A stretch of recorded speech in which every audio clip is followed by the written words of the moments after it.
Welcome back. In Indian economy, in the previous video, we have already covered the Indian economy at the eve of independence. Today, we'll start with the second chapter, that is Indian economy between 1950 to 1990. You can see on your screen. Before we move further, let's have a small recap what we studied in the previous chapter. We came to know that the economy of India, when India got independence, was in a quite pathetical condition. It was very poor, right? Because what was the reason? The maximum resources, the maximum raw material of India had been exploited by the Britishers, right? So, due to that, this colonial dispensation, the economic policies of the government were more with the protection and promotion of British economic interest. Because at that time, the interest of the British people was only to enhance their economy, not the economy of the people of India, right? So that way, it collapsed. The even the famous handicraft industry, okay, in every sense, industrial development was there, and the small infrastructural development which took place, that too was with what objective? That too was only to assist in draining out those raw material from India to US, Britain. So that way, when this 1950, when we started, right, economic planning. So that's why for those 35 years around, the economy was in what way it was brought to the track, कैसे किया गया, that we all will study in this chapter, right? Okay, let's move further. So we'll come to the basic introduction. We are covering from NCERT book only. You can see on your screen. So after independence on 15th August 1947, the job of the nation building was in the hands of our own leaders. Now India was an independent country actually, right? Now Indian leaders had to decide that in what way the economy, the whole country had to be strengthened. The loss which we have already gone for, in what way those things can be overcome, right? So what was the demand kya tha? A new economic system most suitable for our nation was needed. So that was the need of the time, that the economic system must be there. And what must be the objective of that economic system? It should be to the promotion of the welfare of all, not for a few. Okay, person specific now ho, yeah. It should not be, I mean, fragmented development policy should not be there. It should be in such a way so that the economic development should be for everybody, for all. This kind of system was demanded. Now, at the time, when you see what kind of economic systems were prevailing worldwide. So by observation, that time our leaders could observe there were two systems which were prevailing worldwide. One was socialism and the other one was capitalism. We can call it in economic sense socialist and the capitalist economies. So out of that, the leaders had to decide which is more suitable for India's context. So in that way, actually socialism, when this word comes, though at that time our leaders, prominently Jawaharlal Nehru ji, he was supporting that yes, India requires a socialist society, but not that kind of socialist society which was existing at that time in USSR. Because in a socialist setup, what generally happens? The complete control is in the hands of the government. The private people don't have, the private sector remains small, right? It does not grow. But what kind of way actually we were looking for? We felt like, what kind of setup should come so that uh, a socialist society with a strong public sector, but also with private property and democracy. That was the need of that time, because India, if had to develop, had to regain its wealth. So that plan was required. We had to work, the government had to take the initiative to work for the benefit of everybody, but keeping in the mind that it should not only be in the control of the government, because that prevailing socialist setup could not be practiced in India. Socialist, already I defined you, full control of the government. And what is capitalist economy? The capitalist, in which economy is governed by the market forces of supply and demand. So market controls the full economy. So what they felt there must be a middle path, एक ऐसा path in which market forces, the capitalist forces can also work, as well as the socialist forces can also work. So they chose a mixed path, middle path, that we call the mixed economy, right? So that was decided to adopt the mixed economy in India for its development. Okay, moving further. Gradually, actually this whole setup had to be established in quite structural form. The development had to be done in such a way so that the growth, the development of the economy can take place in proper structural form, right? So in the same form, what they did initially, the planning commission was set up in 1950 with the prime minister as its chairperson.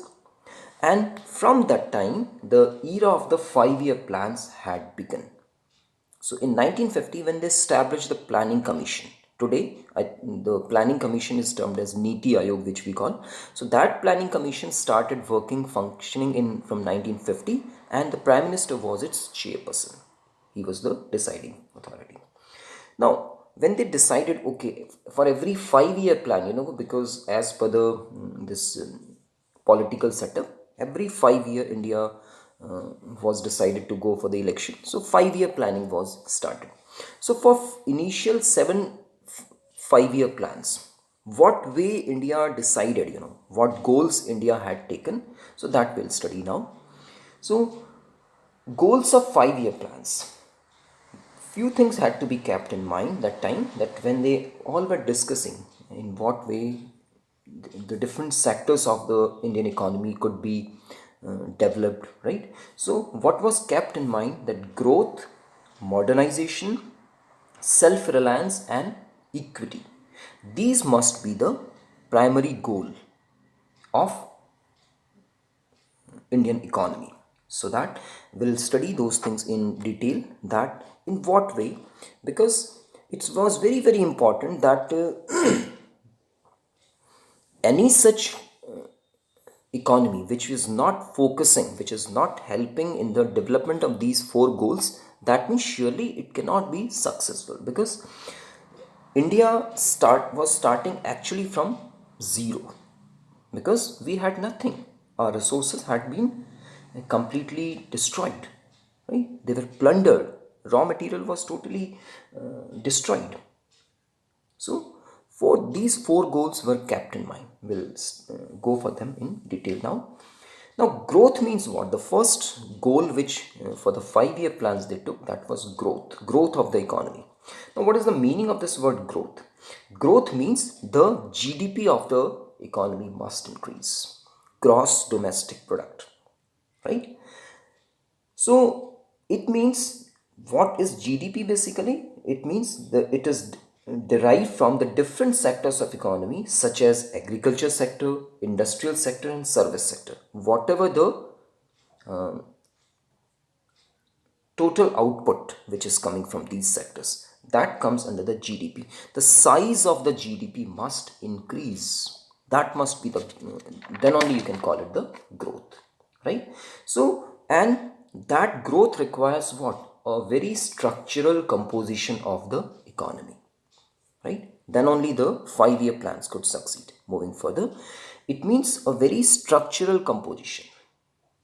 The structure must be very clear, because the four sectors which we are saying, agriculture sector, industrial sector and the service sector, they all must be developed structure wise, so that that structure can sustain, then only the strength in the economy can come. Okay, now the second point they had taken, that is modernization.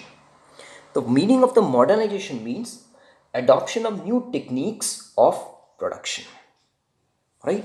Because if you are not advancing, or you are not taking the help of the technology, then what would happen? The production would not be with the greater pace, with not it would not be with a greater speed. So for that, that modernization was required. Not only that, not only the material, the machinery only had to be modernized, but the thoughts of the people even had to be made modern, right? So that way a social setup changes should also take place. It means changes in the social outlook too, such as the, you can talk of the women should have the same rights as men, because the women were quite deprived, they were not the part of the mainstream. So somehow they too need the right support, so that they also become a workforce for the development of the economy. So this modernization was demanded. Next, it was self-reliance. Now, what is the meaning of this? Self-reliance means to become self-sufficient. Okay, and for that, what model can be promoted? Actually, there were two possibilities. Either we depend only on our resources, our own resources, or we depend over the resources imported from the other nations, right? But we had a limitation, we had no such wealth, right? So what was decided? It was decided that for bringing this self-sufficiency, especially the self-sufficiency has to be brought mainly in food. People were starving, they had nothing. The agriculture was completely destroyed, right? And the handicraft industry was completely destroyed, right? The structure of the village economy was completely collapsed. So it was very important to decide that what structure they should take, so that the self-sufficiency can be brought, self-reliance can be brought. So it was decided that for first 7 5-year plans, okay, that they are going to achieve this self-reliance by using their own resources, especially for the food, right? So food, shelter, health, education, these were the area where gradually they had to move. But the primary sector where self-reliance was required, that was food, because without food the condition will always be quite starving. So this was the third goal which was taken for the development of the economy using these 5-year plans. And it was decided that for initial 7 5-year plans, they are going to use their own resources, means they will not depend over the imports from the foreign countries. Okay, moving further. The next goal was taken, that was equity. What is the meaning of this word equity? It has somewhat the meaning like equality kind of thing. The economy which is growing using the modern means, right, and becoming self-sufficient. But if those benefits, those outputs are not reaching to the common man, they are not reaching to the poorer of the poorest, then that growth would be quite imbalanced. So, what was kept in mind that anyhow the basic needs such as food, a decent house, education, and healthcare should reach to all, right? The inequality in the distribution of wealth should be reduced. That is the meaning of the word equity, right? Means the distribution system, the distribution mechanism should become like this, so that the benefits of the economy could easily spill over, could easily go and reach up to the last needy person. So these initiatives were taken. So we can see that in what way this economy of the country was taken into action, right? And for that we have taken that four goals were taken, right? The first goal, we have to grow means GDP growth.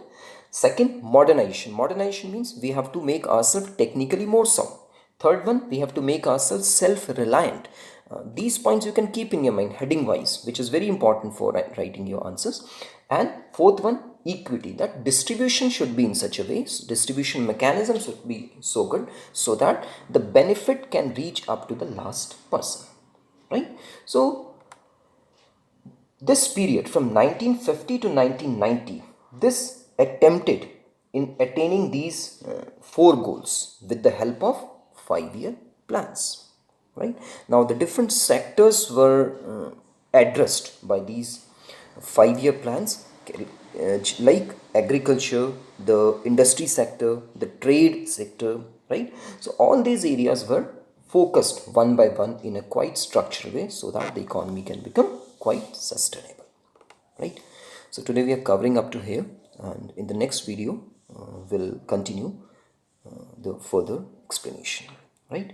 Keep listening them and keep focusing over the keynotes. It is going to help you in understanding in a better way so that for answers you can make your own language. Thank you. We'll meet in the next video. Have a nice day.